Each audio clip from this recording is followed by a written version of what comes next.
What's up, everybody? What's going on? Justin here, back again on this Wednesday night to do my SummerSlam 2016 prediction. SummerSlam is this Sunday on the WWE Network, and hopefully you have the network for only $9.99. So here we go with my SummerSlam 2016 predictions video. 11 matches are on the show. That's a lot of damn matches. That reminds me of back in the day where you had SummerSlam 88 and WrestleManias 4, 5, 6, WrestleMania 3, where you had like 11 to 14 to 15 matches on the pay-per-view. That was insane back in the 80s.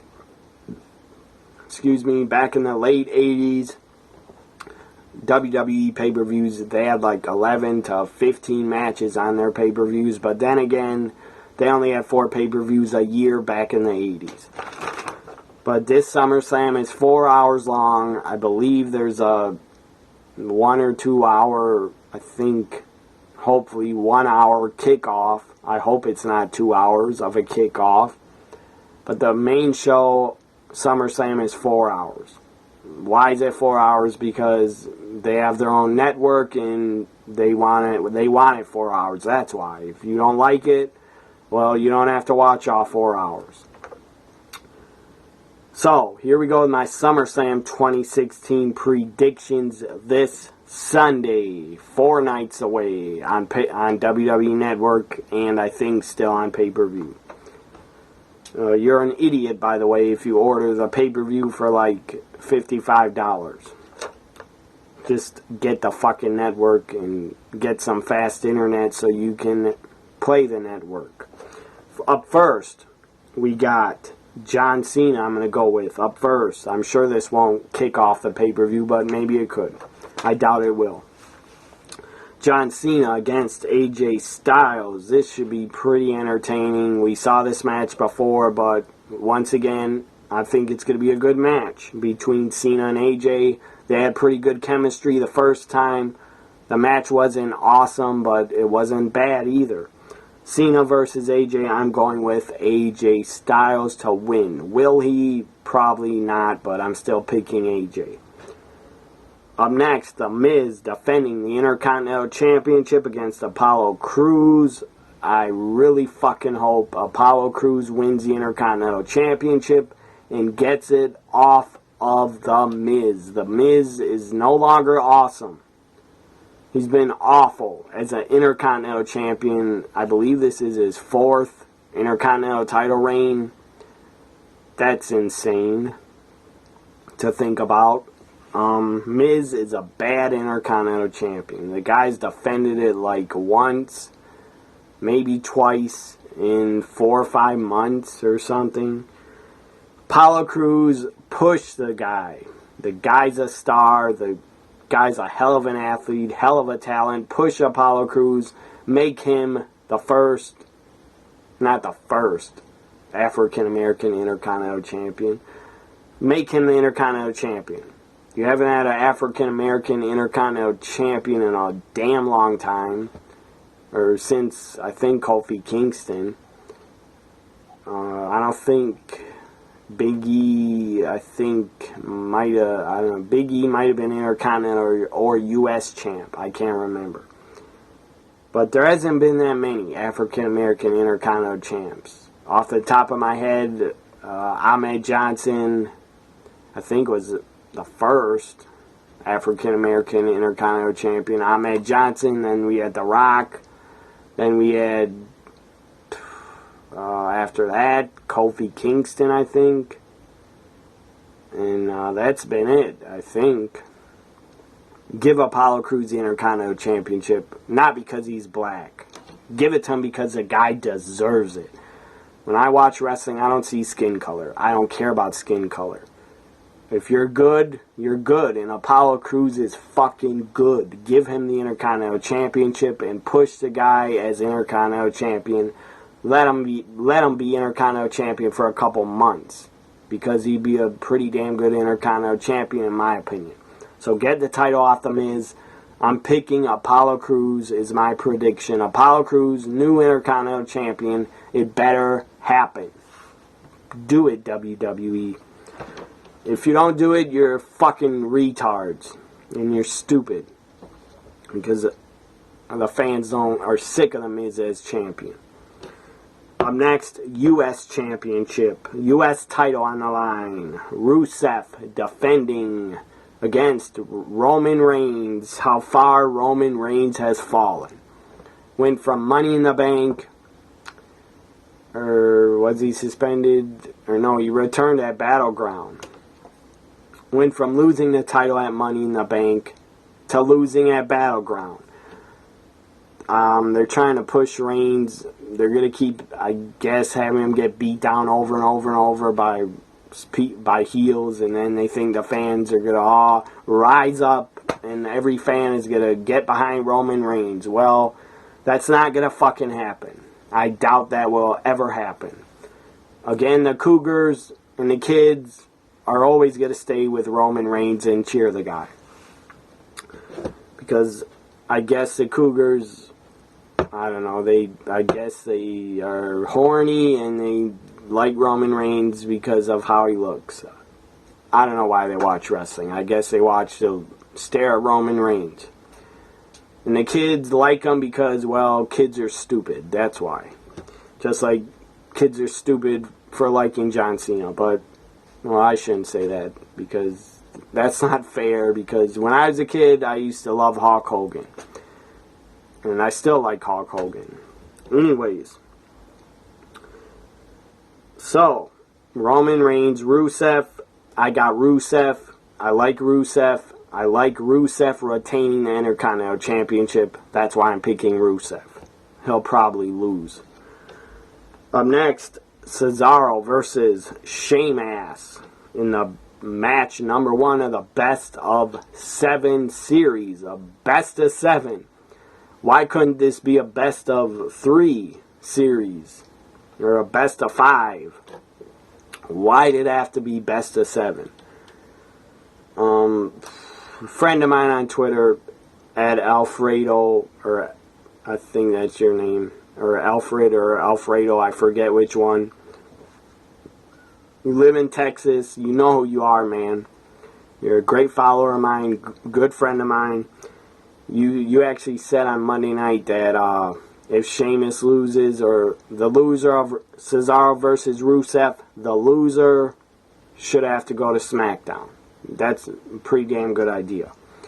That would be a good idea, but instead they just made it a Best of 7 series. This Best of 7 is probably going to go till fucking Survivor Series in November. I got Cesaro winning match number 1 in the Best of 7. I'm sure it's going to go all the way to match number 7 because that's what happens in Best of 7s. In wrestling, they always go to the 7th and final match. Booker T and Chris Benoit did it in WCW. They had great classic matches that went to 7 matches in their Best of 7 series. WWE, I don't think has ever done a Best of 7. They've only, I think, done a Best of 5, where it was Booker T against John Cena.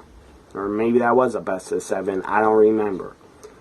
Anyways, I got Cesaro winning match number 1. Up next, we got the SmackDown 6 Women's Tag. On my SmackDown Live review last night, I said that this was a 8 women's tag. It's not. It's a 6 women's tag match. I don't know why I thought it was 8 women. I thought it was 4 on each side. I was dead wrong. It's 6 women's tag, 3 on each side.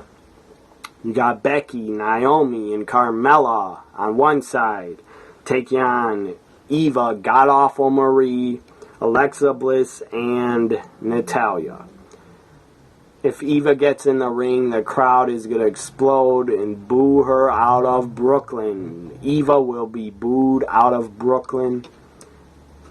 If she's in the ring, hopefully it's only for 1 or 2 minutes because she could injure somebody in there, and she's not ready to be in the ring on a live fucking pay-per-view. She's not ready. She'll probably be nervous and drop someone on their fucking head. Or kick them in the head by accident. So hopefully if Eva gets in the ring, it's only for 1 minute, and then she tags out and never gets back in the ring. And they'll probably pipe in, or they'll turn the mics all the way down when Eva comes out, because she'll be booed out of Brooklyn like crazy, but WWE will try to control the microphones. So this 6 women's SmackDown tag, I'm going with Alexa, Natalya, and Eva. I'm going to say they win this. I just feel they'll win it. And also, I bet you anything, Eva Marie gets the pinfall victory. Eva gets a pinfall victory after sneaking in the ring after Natalya. Or Alexa hit a finisher, and then Eva will jump in the ring, tag in, climb on top of someone. 1, 2, 3. Eva Marie gets a pinfall victory for her team. And that's what I think of that. When Eva Marie gets a pinfall victory, that will be fucking stupid. And that'll piss me off also. But I know it's going to happen. Up next, Y2KO, Y2J, Chris Jericho, Kevin Owens teaming up. They're a pretty entertaining tag team. They work well together, taking on the super over, super awesome, super great, super entertaining team of Enzo Amore and Big Cass. I love Enzo on the mic. Oh my god, the guy is fucking awesome. The different promos, different things he says, different stuff he comes up with to say in his promos is fucking awesome. How you doing? I'm going with the team of Enzo and Cash to win their SummerSlam debut. Next, again, 11 matches, so we got 1, 2, 3, 4, 5 more to go through. Up next, the WWE Tag Team titles on the line. The New Day defending against Carl Anderson and Luke Gallows. I'm going with Carl and Luke to win the tag titles. I think it's time for the New Day's reign. I mean, they already broke the record that Kendrick and London held for the longest reigning WWE Tag Champs. New Day's awesome. New Day still rocks. And New Day does still rock, but they might get their nuts rocked because I think they lose the tag titles.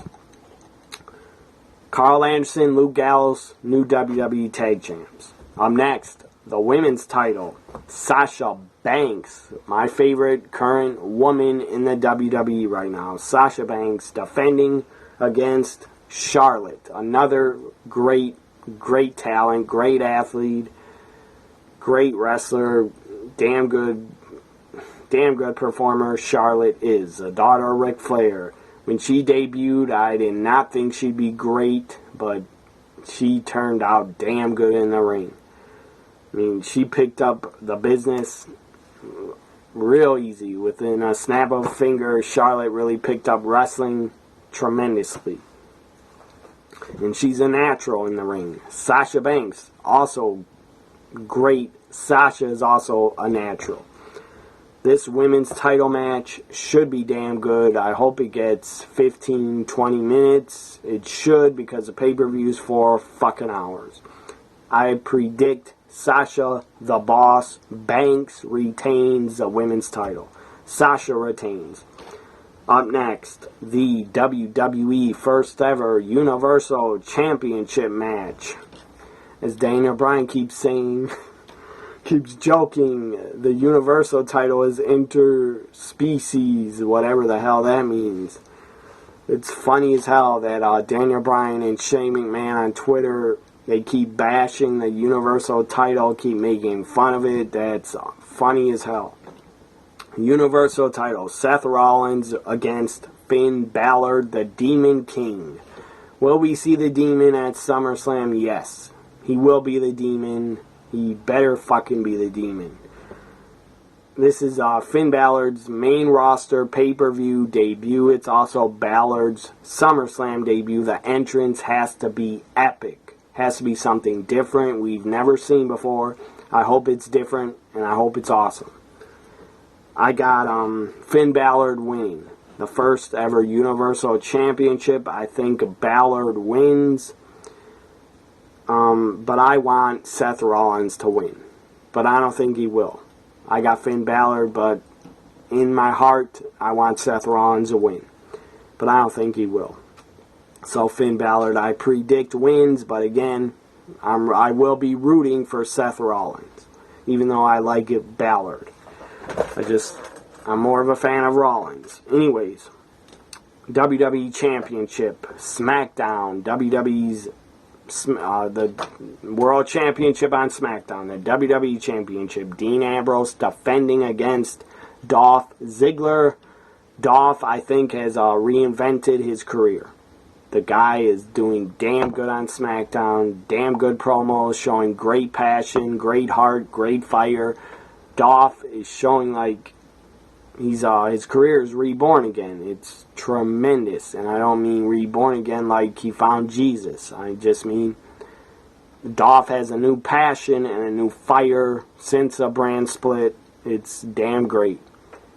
So, Ziggler Ambrose, who wins? I'm going to say Dean Ambrose wins by disqualification, because I think Ziggler is going to snap and turn heel. Ziggler, he showed signs on SmackDown of turning heel. He super kicked Ambrose's head off out of nowhere on SmackDown Live. So I think Dolph gets DQ'd by beating Dean Ambrose with a chair over and over. So Ambrose retains by DQ. At the next pay-per-view, I'm sure they'll have another match. Maybe it'll be no DQ. Now to the final match of SummerSlam. I'm thinking it might be the main event, but I could see Rollins and Balor being the main event, but who knows? I still say Brock and Randy is the main event. So, Brock Lesnar against Randy Orton. The only way Randy should win, in my opinion, the only way Randy wins is if he hits 3 punt kicks on Brock. He's going to have to punt the Beast's head off to beat the Beast. Lesnar, in my opinion, I predict Brock Lesnar wins. I mean, Brock won at UFC 200.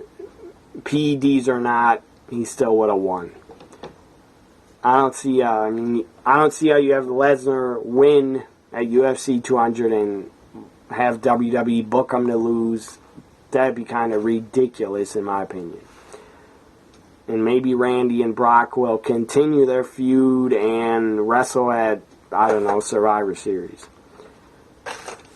Because I don't see Brock wrestling in September or October, maybe November. So, Brock Lesnar wins. Only way Orton wins is if he gives Brock 3 punt kicks to the head. Will there be a rematch? Yes, yes, yes. There will be a rematch. As I said, yes, yes, yes. I think there will be.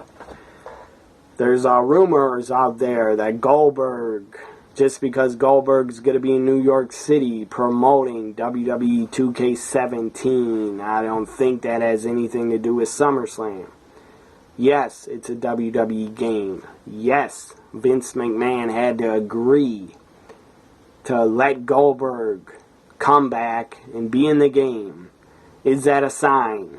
Goldberg is going in the Hall of Fame? Probably, because Ultimate Warrior was in a WWE game. He promoted it, and what happened? He went in the Hall of Fame and he returned on Raw. And then sadly, the guy passed away. Sting went in a WWE game. First time ever, Sting appeared in a WWE game. Andy went in the Hall of Fame. Andy wrestled 2 or 3 matches for WWE. So, does this mean Goldberg, because he's in the game, does it mean he's going in the Hall of Fame? Yes, I'm sure he will. Does it mean he returns at WrestleMania 33 for 1 match? Probably. I believe Goldberg has said in interviews that he wants his son to see him wrestle because he didn't have a son when he was on top in WCW.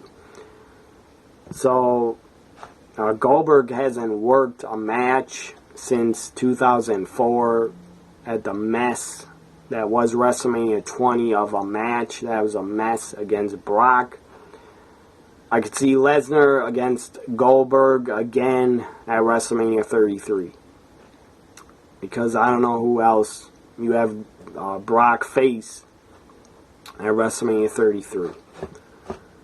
I thought Ambrose to Lesnar at WrestleMania 32, I thought that was a bad matchup. I didn't like that booking. Because they didn't fit together. They had no chemistry and it was just stupid. I mean, Brock just went in there and beat the dog shit out of Ambrose and wouldn't agree to do anything else. Anyways, Goldberg appearing at SummerSlam, I don't think so. But maybe he could appear and spear Lesnar and leave and cost him the match. It's possible. I mean, Undertaker appeared last year and kicked Brock in the nuts and then appeared at SummerSlam to face Brock. Will Goldberg do a run-in at SummerSlam? I'm not sure. I still say no. I don't think he will. Just because he's in New York City doesn't mean he's going to show up on SummerSlam. Could Goldberg appear on Monday Night Raw after SummerSlam? Yes, he could. He could. I could see him showing up on Raw more than I can see him showing up on SummerSlam. Do I want to see Goldberg again? Why not? It'd be nice to see the guy have one more match. Why the hell not? I grew up in Goldberg's era. I was a teenager in his era. I was a teenager in the Attitude Era. I enjoy seeing old stars come back and wrestle. Goldberg is still in great shape. He could still put on a decent match. I'm sure he could put on a better match than Undertaker, because Undertaker is very beat up. His body's beaten to shit. So Goldberg could work better than, or he's in better shape. Oh, Taker's in great shape also, but no disrespect to Undertaker. I'm just saying, I think the guy's really beat up, and he shouldn't wrestle again. But that's not up to me. I'm not Undertaker's boss. I'm not going to be calling him Vince McMahon is. And it's not up to me if Goldberg comes back and wrestles. Will I be happy to see him? Sure I will. Why not? I won't be upset about it. Would I be happy to see The Undertaker again? Sure, why not? But Stone Cold, Mick Foley, those guys should not wrestle again, ever. But Undertaker, I don't know, he probably will. Because WWE will throw millions at Undertaker probably to wrestle at WrestleMania 33. For what reason? I don't know. There's nothing for Undertaker to prove. There's nobody for Undertaker to face. Unless you have Undertaker, John Cena, which I don't want to see. Or you could have Undertaker, Finn Balor at WrestleMania. That'd be entertaining, I guess, but it doesn't really need to happen. I still want to see Undertaker Sting because I'm selfish, or maybe I'm stupid. But I'd still like to see Undertaker Sting. We never got to see that match ever, and that sucks. And we never will see it again because Sting is not going to come out of retirement and risk being in a wheelchair. I don't understand why. I'm going to be done very soon with this. I mean, my SummerSlam predictions are over. My picks again are Brock Lesnar. Dean Ambrose wins by DQ. Finn Balor wins. Sasha Banks wins. Luke and Carl Anderson win. Enzo and Cash win. Alexa, Eva, and Natalia win. Rusev wins. Let's see what I write down. Cesaro wins. Apollo Crews wins, and AJ Styles wins. Those are my final predictions. Now back to what the hell was I talking about? Undertaker. Oh yeah, Undertaker versus Sting. selfishly, I would still like to see it. Because I grew up with those guys as when they were in their prime. I grew up watching them. I grew up being a fan of The Undertaker and Sting. I was way more of a Sting fan than Undertaker, but that's because, I don't know. I watched more WCW for some reason in 91, and Sting was my favorite. So, at WrestleMania 31, Sting, I don't know why they didn't have Sting versus Undertaker. I mean, Sting, Undertaker, Bray Wyatt was okay, but nobody needed to see that. All the fans wanted to see. I mean, if you ask all the hardcore fans, WWE fans, WCW fans, wrestling fans going back 20 years, the match that should have happened at WrestleMania 31 was Sting Undertaker, not Sting Triple H. And I still understand why Triple H won. That was pointless. That made no sense. And I believe Sting did win a match on Raw against the Big Show, I think, before Night of Champions last year. So Sting at least got a victory in a WWE ring, but I mean, it was totally pointless and stupid to have Triple H go over Sting. I don't understand why that decision was made. I never will. It was stupid to have Sting make his WrestleMania debut. Sting is a fucking icon. The guy debuted in 1986 or maybe 85. One of those years he debuted.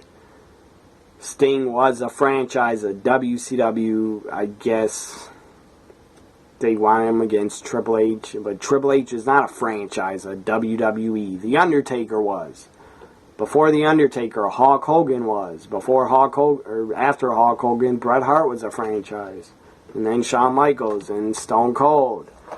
I mean, I would have rather seen Sting versus Stone Cold. A broken down Stone Cold versus Sting than Sting versus Triple H. But whatever, the past is a past. It can be changed. Should have been Undertaker Sting at WrestleMania 31. The booking, you dropped the ball, Vince. You really dropped the ball. Not giving the fans Undertaker Sting. And that sucks. Only way you get Undertaker Sting is by playing a WWE video game. That's the only way you're going to get to see that matchup. Playing in a video game. Those were my SummerSlam 2016 predictions. Hope you enjoyed them. Sorry I went too long. Follow me on Twitter at TNA Guy, also at NXT WWE Guy. Also subscribe to my YouTube. Bye for now, everybody.